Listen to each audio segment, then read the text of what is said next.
Hi guys, welcome back to my channel. ನಾನು ದೀಪಾ. ಎಲ್ಲರೂ ಹೇಗಿದ್ದೀರಾ? ಸೂಪರ್ ಅಲ್ವಾ? ನಾನು ಕೂಡ ತುಂಬಾ ಸೂಪರ್ ಆಗಿದ್ದೀನಿ. ನಿನ್ನೆ ವಿಡಿಯೋ ಕಂಟಿನ್ಯೂ ಮಾಡ್ತಾ ಇದ್ದೀನಿ. ನಿನ್ನೆ ಧರ್ಮಸ್ಥಳದಲ್ಲಿ ಊಟ ಮಾಡ್ತಾ ಇದ್ವಲ್ವಾ, ಊಟ ಎಲ್ಲ ಮುಗಿಸ್ಕೊಂಡು ಈಚೆ ಬಂದು ಧರ್ಮಸ್ಥಳದಲ್ಲಿ ಒಂದು ಚಿಕ್ಕದಾಗಿರೋ ಪಾರ್ಕ್ ಇದೆ. ತುಂಬ ಸಲ ನಾವು ಧರ್ಮಸ್ಥಳಕ್ಕೆ ಬಂದಿದ್ದೀರಿ, ಆದರೆ ಒಂದ್ಸತಿನೂ ನಾವು ಈ ಪಾರ್ಕಲ್ಲಿ ಏನಿದೆ ಅನ್ನೋದನ್ನ ನಾವು ನೋಡೇ ಇರಲಿಲ್ಲ. ಸರಿ, ಈ ಸತಿ ಬಂದಿದ್ದೀರಲ್ಲ, ಟೈಮ್ ಇತ್ತು, ಬೆಳಗ್ಗೆ ತಾನೇ ದರ್ಶನ ಮಾಡೋದು ಅಂತ ಹೇಳ್ಬಿಟ್ಟು ನೋಡೋಣ ನಡಿ ಏನೇನಿದೆ ಅಂತ ಹೇಳ್ಬಿಟ್ಟು ನಾವು ಮಕ್ಕಳು ಎಲ್ಲರೂ ಬಂದ್ರಿ. ಈ ಪಾರ್ಕಲ್ಲಿ ನೀವು ಏನು ನೋಡ್ಬೋದು ಅಂತ ಹೇಳಿದ್ರೆ, ತುಂಬ ಥರದ ವೆರೈಟಿ ಮೀನುಗಳಿವೆ. ಮೀನು ನೋಡಿ ಎಂಜಾಯ್ ಮಾಡ್ಬೋದು. ತುಂಬಾ ಮೀನಿತ್ತು ಇಲ್ಲಿ ಪಾರ್ಕ್ ಒಳಗಡೆ. ಈ ಥರ ಬೋಲ್ ಬಾಡಿಯಲ್ಲಿ ನೀರು ಬಿಟ್ಟಿದ್ದಾರೆ. ಇದರಲ್ಲಿ ತುಂಬ ದೊಡ್ಡ ಸಣ್ಣ ಕಲರ್ಸು ಎಲ್ಲ ಮೀನುಗಳು ಇತ್ತು. ನಮ್ಮ ಮಕ್ಕಳಿಗೆ ಮೀನು ಅಂದ್ರೆ ಮುಂಚೆನೇ ತುಂಬ ಇಷ್ಟ ಅವ್ರಿಗೆ. ನಾವು ಮನೇಲೂ ಫಿಶ್ ಟ್ಯಾಂಕ್ ಇದೆ, ತುಂಬ ಮೀನುಗಳು ನಾವು ಸಾಕ್ತೀರಿ.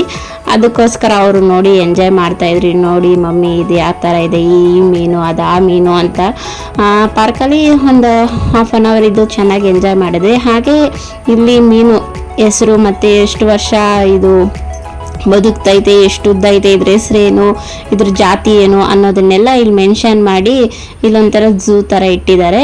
ಇಲ್ಲೂ ಬಂದು ಎಲ್ಲ ಥರದ್ದು ಮೀನು, ಅದ್ರ ಹೆಸರು ಏನು ಎಲ್ಲನೂ ಓದ್ಕೊಂಡು ಮಕ್ಕಳು ನಾವೆಲ್ಲ ನೋಡಿ ಎಂಜಾಯ್ ಮಾಡಿದ್ರಿ.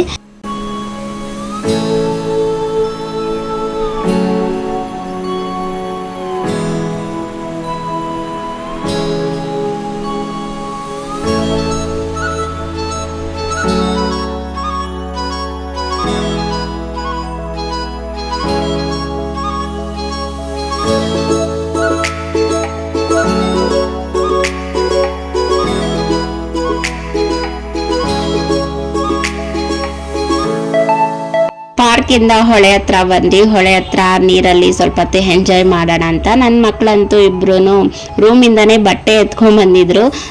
ನೀರಾಗ ಆಟ ಆಡಿ ಈಜಿ ಅಲ್ಲೇ ಎಲ್ಲ ಎಂಜಾಯ್ ಮಾಡೋಣ ಅಂತ ಹೇಳ್ಬಿಟ್ಟು. ಆದರೆ ಇಲ್ಲಿ ತುಂಬಾ ನೀರಿತ್ತು, ತುಂಬ ಫೋರ್ಸಾಗಿ ಬರ್ತಾಯಿತ್ತು. ನಮ್ಮ ಯಜಮಾನ್ರು ಬೇಡ ನೀರಾಗಿ ಇಳಿಯೋದು, ತುಂಬ ಫೋರ್ಸಾಗಿ ಬರ್ತಾಯಿದೆ ನೀರು, ಸುಮ್ಮನೆ ಹಾಗೆ ನೋಡಿಕೊಂಡು ನಡೀರಿ, ನೀರಲ್ಲೆಲ್ಲ ಇಳಿಯೋದು ಬೇಡ ಅಂತ ಹೇಳಿದ್ರು. ನನ್ನ ಮಕ್ಕಳು ಇಬ್ಬರಿಗೂ ಬೇಜಾರಾಯಿತು. ಅವರು ಬಟ್ಟೆ ಎಲ್ಲ ಎತ್ಕೊಂಬಂದಿದ್ರು ಈ ಜಾಗ ನೀರಲ್ಲಿ ಆಟ ಆಡಬೇಕು ಅಂತ. ಆದರೆ ತುಂಬ ನೀರು ಬರ್ತಾ ಇರೋದ್ರಿಂದ ಬೇಡ ಅಂತ ಹೇಳ್ಬಿಟ್ಟು ಸುಮ್ಮನೆ ಅಲ್ಲಿ ಫೋಟೋ ಮತ್ತು ವಿಡಿಯೋಸ್ ಮಾಡಿಕೊಂಡು ಒಂದು 10 ನಿಮಿಷ ನೀರಲ್ಲಿ ಕಾಲಿಟ್ಕೊಂಡು ಕೂತ್ಕೊಂಡಿದ್ರಿ. ತುಂಬಾ ಮೀನು, ಸಣ್ಣ ಮೀನೆಲ್ಲ ಇತ್ತು. ಕಾಲು ಇಟ್ಟಿದ ತಕ್ಷಣವೇ ಬಂದು ಟಚ್ ಮಾಡೋದು, ಕಚ್ಚೋದು ಎಲ್ಲ ಮಾಡ್ತಾಯಿತ್ತು. ಒಂಥರ ಫೀಲಿಂಗ್. ಫಸ್ಟಿಗೆ ಕಚ್ಚಿದಾಗ ಭಯ ಆಗೋಯ್ತು ಏನು ಅಂತ. ಆಮೇಲೆ ನೋಡಿದ್ರೆ ಸಣ್ಣ ಮೀನು ನೋಡಿ ಯಾವ ಥರ ಕಾಣಿಸ್ತಾ ಇದೆಯಲ್ವ, ಕಾಲು ಹತ್ರ ಮೇಲೆಲ್ಲ ಬಂದು ಸಂದಿಗೆಲ್ಲ ಕಚ್ಚೋದು ಒಂಥರ ಚೆನ್ನಾಗಿತ್ತು. ಇದನ್ನೇ ಒಂದು 10 ನಿಮಿಷ ಕಾಲಲ್ಲೇ ಇಟ್ಕೊಂಡು ಮಕ್ಕಳು, ನಾನು, ನನ್ನ ಮಗಳು ಎಲ್ಲರೂ ಎಂಜಾಯ್ ಮಾಡಿದ್ರಿ ಹೊಳೆ ಹತ್ರ. ಅಲ್ಲಿ ಮುಗಿಸ್ಕೊಂಡು ಮತ್ತೆ ಇನ್ನೊಂದು ದೇವಸ್ಥಾನ ಹತ್ರಕ್ಕೆ ಬಂದು, ಇದು ಒಂದು ರಾಮನ ದೇವಸ್ಥಾನ. ತುಂಬಾ ಚೆನ್ನಾಗಿದೆ. ಒಳಗಡೆ ಎಲ್ಲ ಫೋಟೋ ತಗೊಳಕ್ಕೆ ಅಲೋಡ್ ಕೊಟ್ಟಿಲ್ಲ ಅಷ್ಟೇ, ಈಚೆಯಿಂದ ಮಾತ್ರ ವೀಡಿಯೋಸ್ ಮಾಡ್ಕೊತಾ ಇದ್ದೀನಿ. ದೇವಸ್ಥಾನ ಅಂತೂ ಸಿಕ್ಕಾಪಟ್ಟೆ ಚೆನ್ನಾಗೈತೆ, ನಂಗೆ ತುಂಬಾ ಇಷ್ಟ ಆಯಿತು. ಎಲ್ಲ ದೇವರುಗಳಿದೆ, ಎಲ್ಲ ದೇವರು ನೋಡಿ ಇಲ್ಲೇ ಕೈ ಮುಕ್ಕೊಂಡು ಬರ್ಬೋದು. ಪ್ರತಿಯೊಂದು ದೇವ್ರೂ ಇತ್ತು. ಒಳಗಡೆ ಅಂತೂ ನೋಡೋದಕ್ಕೆ ತುಂಬಾ ಚೆನ್ನಾಗಿತ್ತು. ಅವರು ಮುಂಚೆನೇ ಬೋರ್ಡ್ ಹಾಕ್ಬಿಟ್ಟಿದ್ದಾರೆ, ಇಲ್ಲೆಲ್ಲ ವೀಡಿಯೋ ಎಲ್ಲ ಹಿಡಿಯೋಂಗಿಲ್ಲ ಅಂತ. ಅದಕ್ಕೋಸ್ಕರ ನಾನು ಒಳಗಡೆ ವೀಡಿಯೋ ಮಾಡ್ಕೊಂಡಿಲ್ಲ, ಈಚೆ ಮಾತ್ರನೇ ಸುತ್ತಮುತ್ತ ಮಾತ್ರ ವೀಡಿಯೋ ಹಿಡ್ಕೊಂಡೆ.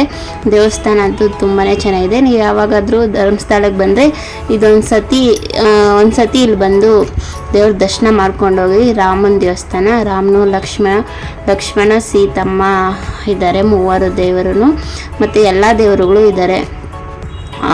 ಶುಕ್ರ, ಶನಿ, ರಾಹು, ಕೇತು ಮತ್ತು ಅನ್ನಪೂರ್ಣೇಶ್ವರಿ ಎಲ್ಲ ದೇವರುಗಳು, ಪ್ರತಿಯೊಂದು ದೇವ್ರೂ ಇದೆ.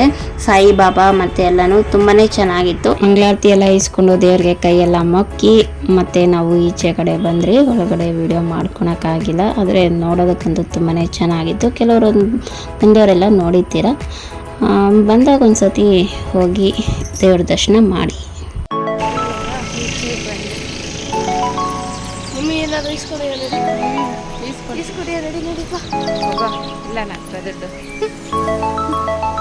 ಚೆನ್ನಾಗಿತ್ತಲ್ಲ ಚಿನ್ನ. ಎಲ್ಲ ದೇವ್ರ ದರ್ಶನ ಆಯ್ತು ಫ್ರೆಂಡ್ಸ್, ಎಲ್ಲ ದೇವರು ಇದೆ. ಡ್ಯಾಡಿ ನಮ್ಮ ಮಮ್ಮಿ ಏನೋ ನಾನು ಇಸ್ಕೊಡ್ತೀನಿ, ನಾನೇನು ಇಸ್ಕೊಡಲ್ಲ. ನೋಡಿ ಮನೇಲಿ ತುಂಬಿಗೆ ಹೋಗ ದರ್ಶನ ಅಂತ ಚೆನ್ನಾಗಿ. ನಾನು ಕಳ್ಕೊಳ್ತೀನಿ ನಡಿ. ಮಕ್ಕಳು ನಾವು ಎಲ್ಲ ಫೋಟೋ ಹಿಡ್ಕೊಂಡು ಮತ್ತೆ ಇಲ್ಲಿಂದ ಇವಾಗ ಗೋಂಟೇಶ್ವರ ನೋಡೋದಕ್ಕೆ ಹೊರಡ್ತಾ ಇದ್ದೀರಿ. ಇಲ್ಲಿ ಬಂದು ಗೋಂಟೇಶ್ವರನೆಲ್ಲ ನೋಡಿಕೊಂಡು ಮತ್ತೆ ಇಲ್ಲಿನೂ ಯಾವ ಥರ ಗೋಂಟೇಶ್ವರನ ಸ್ಥಾಪನೆ ಮಾಡಿದ್ರು, ಹೇಗೆ ಗೋಂಟೇಶ್ವರನ ತಗೊಂಬಂದು ಇಲ್ಲಿ ನೆಲೆಸಿದ್ರು ಅನ್ನೋದನ್ನೆಲ್ಲ ಇಲ್ಲಿ ಮೆನ್ಷನ್ ಮಾಡಿದರು.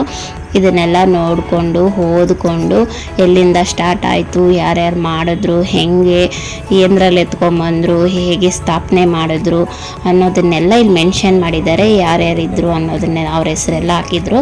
ಇದನ್ನೆಲ್ಲ ನೋಡಿ ಮಕ್ಕಳಿಗೆಲ್ಲ ತೋರಿಸಿ ಓದಿಕೊಂಡು ಇಲ್ಲಿಂದ ಮತ್ತೆ ನಾವು ರೂಮ್ಗೆ ಹೊರಟ್ರಿ.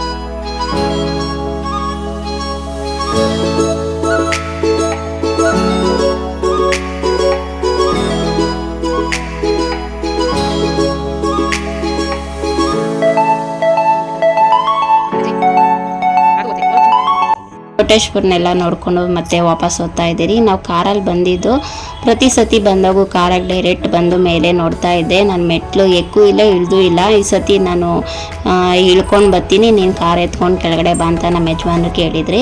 ನಾನು ಮಕ್ಕಳು ಮೆಟ್ಲು ಇಳ್ಕೊಂಡು ಹೋಗ್ತಾ ಇದ್ರಿ. ತುಂಬ ಕಮ್ಮಿನೇ ಮೆಟ್ಲು, ನಾನು ತುಂಬ ಇರುತ್ತೆ ಅಂದ್ಕೊಂಡಿದ್ದೆ. ಏನಿಲ್ಲ, ತುಂಬಾ ಮೆಟ್ಲು ಕಮ್ಮಿ, ಆರಾಮಾಗಿ ಎಕ್ಬೋದು ಇಳಿಬೋದು. ಫಸ್ಟ್ ಟೈಮ್ ನಾನು ಇದನ್ನು ನೋಡ್ತಾ ಇರೋದು. ಎಷ್ಟೋ ಸತಿ ಬಂದಿದ್ದೀನಿ, ಆದರೆ ಮೆಟ್ಲು ಎಕ್ಕಿರಿಲ್ಲ, ಇಳಿದು ಇರಿಲ್ಲ. ಈ ಸತಿ ಇಳ್ಕೊಂಡು ಹೋಗೋಣ ಅಂತ ಹೇಳ್ಬಿಟ್ಟು ಮಕ್ಕಳು ನಾವೆಲ್ಲ ಹೋಗ್ತಾ ಇದ್ದೀರಿ. ನೋಡೋಕ್ಕೆ ಚೆನ್ನಾಗಿತ್ತು, ಸುತ್ತ ಗ್ರೀನ್ ಹಸಿರುಗ ಪ್ಲೇಸ್ ಅಂತೂ ನೋಡೋಕ್ಕೆ ಸಖತ್ತಾಗಿತ್ತು. ಎಲ್ಲ ನೋಡ್ಕೊಂಡು ಎಂಜಾಯ್ ಮಾಡಿ ಫೋಟೋ ಎಲ್ಲ ತಕ್ಕೊಂಡು ಮತ್ತೆ ಹೊರಡ್ತಾ ಇದ್ದೀವಿ. ಅಲ್ಲಿ ಬರ್ತಾ ಇದ್ದಾಗ ಒಬ್ಬರು ಭಿಕ್ಷೆ ಬಿಡ್ತಾಯಿದ್ರು ಮೆಟ್ಲ ಹತ್ರ. ನನ್ನ ಮಗಳು ಅವ್ರು ಕಾಸು ಕೊಡು ಅಂದ್ರೆ ನಾನು ಕಾಸೇನು ಎತ್ಕೊಂಡ್ಬಂದಿರಲಿಲ್ಲ. ಸರಿ ಅಂತ ಹೇಳ್ಬಿಟ್ಟು ಕೆಳಗಡೆ ಅವರಪ್ಪ ಬಂದು ಕಾರ್ ಹತ್ರ ನಿಂತಿದ್ರಲ್ಲ, ಕೆಳಗಡೆ ಬಂದು ಕಾಸು ಇಸ್ಕೊಟ್ಟು ಮತ್ತೆ ಹೋಗಿ ಅವ್ರು ಕೊಟ್ಬಿಟ್ಟು ಬರ್ತಾ ಇದ್ದಾಳೆ. ಬಾಮ್ಮ ಬೇರೆಯವ್ರಿಗೆ ಯಾರಿಗಾನ ಕೊಡೋಣ ಅಂದರೆ ಹೇಳಿದ ಮತ್ತೆ ಕೇಳ್ತಾರೆ, ಇಲ್ಲ ಅವ್ರಿಗೆ ಕೊಡಬೇಕು ನಾನು, ಅವ್ರು ನನ್ನ ಕೇಳಿದ್ರು ಅಂತ ಹೇಳ್ಬಿಟ್ಟು ಹೋಗಿ ದುಡ್ಡು ಕೊಟ್ಬಿಟ್ಟು ವಾಪಸ್ ಬರ್ತಾ ಇದ್ದಾಳೆ. ಇದೆಲ್ಲ ನೋಡೋ ಅಷ್ಟೊತ್ತಿಗೆ ಸಂಜೆ ಆಗೇ ಹೋಯ್ತು, 5 ಗಂಟೆ 6 ಗಂಟೆ ಆಗಿತ್ತೇನೋ. ಸರಿ ಅಂತ ರೂಮ್ ಹತ್ರ ಬಂದ್ರಿ. ರೂಮ್ ಹತ್ರನೇ ಹೋಟ್ಲಿದೆ, ಏನಾದರೂ ಸ್ನ್ಯಾಕ್ ತಿನ್ಕೊಂಡು ಹೋಗೋಣ ಅಂತ ಹೇಳ್ಬಿಟ್ಟು ಹೋಟ್ಲಲ್ಲಿ ಗೋಬಿ ಮತ್ತು ಪಾನಿಪುರಿ ತಗೊಂಡು ಮಕ್ಕಳು ನಾವೆಲ್ಲ ತಿಂದ್ಬಿಟ್ಟು ಮತ್ತೆ ರೂಮಲ್ಲಿ ಹೋಗಿ ರೆಸ್ಟ್ ಮಾಡಿ 6 ಗಂಟೆಗೆ ನಾವು ರೂಮ್ಗೆ ಹೋದ್ರಿ. ಅಲ್ಲೇ ರೆಸ್ಟ್ ಮಾಡಿಕೊಂಡು ನೆಕ್ಸ್ಟ್ ಡೇ ಮಾರ್ನಿಂಗ್ ಎದ್ದು ತಿರ್ಗಾ ಸ್ನಾನ ಎಲ್ಲ ಮಾಡಿಕೊಂಡು ಫ್ರೆಶ್ ಅಪ್ ಆಗಿ ದೇವ್ರ ದರ್ಶನ ಮಾಡೋದಕ್ಕೆ ಹೋಗಿದ್ದು. ಬೆಳಗ್ಗೆ ಎದ್ದು ಎಲ್ಲ ರೆಡಿ ಆಗಿದ್ದೀರಿ. ಇವಾಗ ಹಾಗೆ ರೂಮ್ ಚೆಕ್ಔಟ್ ಮಾಡಿಕೊಂಡು ಒಂದೇ ಸತಿ ಹೋಗಿ ದೇವ್ರ ದರ್ಶನ ಮಾಡಿಕೊಂಡು ಅಲ್ಲಿಂದ ಕುಕ್ಕೆಗೆ ಹೋಗೋಣ ಅಂತ ಹೇಳ್ಬಿಟ್ಟು ನಾವು ರೂಮ್ನ ಚೆಕ್ಔಟ್ ಮಾಡ್ತಾಯಿದ್ದೀರಿ. ಇವಾಗ ಹೋಗಿ ದೇವ್ರ ದರ್ಶನ ಮಾಡಬೇಕು. ಶ್ರೀ ಮಂಜುನಾಥನ ಸ್ವಾಮಿ ದರ್ಶನ ತುಂಬಾ ಚೆನ್ನಾಗಿತ್ತು. ನಾವು ಬುಧವಾರ ಹೋಗಿರೋದ್ರಿಂದ ಜನ ಏನು ಇರಿಲ್ಲ, ಆರಾಮಾಗಿತ್ತು. ಹೋಗಿ ದೇವ್ರ ದರ್ಶನ ಎಲ್ಲ ಮಾಡ್ಕೊಂಬಂದು ಇಲ್ಲೆಲ್ಲ ಫೋಟೋಸ್ ಎಲ್ಲ ತಕ್ಕೊಂಡು ಇಲ್ಲಿಂದ ನಾವು ಇವಾಗ ಕುಕ್ಕೆಗೆ ಹೋಗ್ತಾ ಇದ್ದೀರಿ. ಕುಕ್ಕೆಗೆ ಹೋಗಿ ಅಲ್ಲಿ ದೇವ್ರ ದರ್ಶನ ಎಲ್ಲ ಮಾಡಿಕೊಂಡು ಅಲ್ಲಿಂದ ಬೆಂಗಳೂರಿಗೆ ಹೊರಟೋದು. ಹೀಗಿತ್ತು ನಮ್ಮ ಜರ್ನಿ ಕುಕ್ಕೆ ಮತ್ತು ಧರ್ಮಸ್ಥಳದ್ದು ದೇವಸ್ಥಾನದ್ದು. ನಿಮಗೆ ವಿಡಿಯೋ ಏನಾದರೂ ಇಷ್ಟ ಆದರೆ ಲೈಕ್ ಮಾಡಿ, ನಿಮ್ಮ ಅನಿಸಿಕೆ ಅಭಿಪ್ರಾಯ ಏನಿದ್ರೂ ಕಮೆಂಟ್ ಸೆಕ್ಷನ್ನಲ್ಲಿ ಹಾಕಿ. ಹೊಸದಾಗಿ ಯಾರಾದರೂ ವಿಡಿಯೋ ನೋಡ್ತಾ ಇದ್ದರೆ ಸಬ್ಸ್ಕ್ರೈಬರ್ ಮಾಡ್ಕೊಂಡು ನೋಡಿ. ಕುಕ್ಕೆಗೆ ಬಂದರೆ ಇವಾಗ ಕುಕ್ಕೆಯಲ್ಲೂ ಜನ ಕಮ್ಮಿ ಇದ್ದರು. ಆರಾಮಾಗಿ 2 ಕಡೆಯೂ ಅಷ್ಟೇ ನಮಗೆ ಈ ಸತಿ ಆರಾಮಾಗಿ ದೇವ್ರ ದರ್ಶನ ತುಂಬಾ ಚೆನ್ನಾಗಾಯಿತು. ಕಣ್ಣು ತುಂಬಿಸ್ಕೊಂಡು ಅಷ್ಟು ದೇವ್ರ ನೋಡಿ ಭಕ್ತಿಯಿಂದ ಕೈಯೆಲ್ಲ ಮುಕ್ಕೊಂಡು ಪೂಜೆ ಎಲ್ಲ ಮಾಡಿಸ್ಕೊಂಡು ಬಂದ್ರಿ.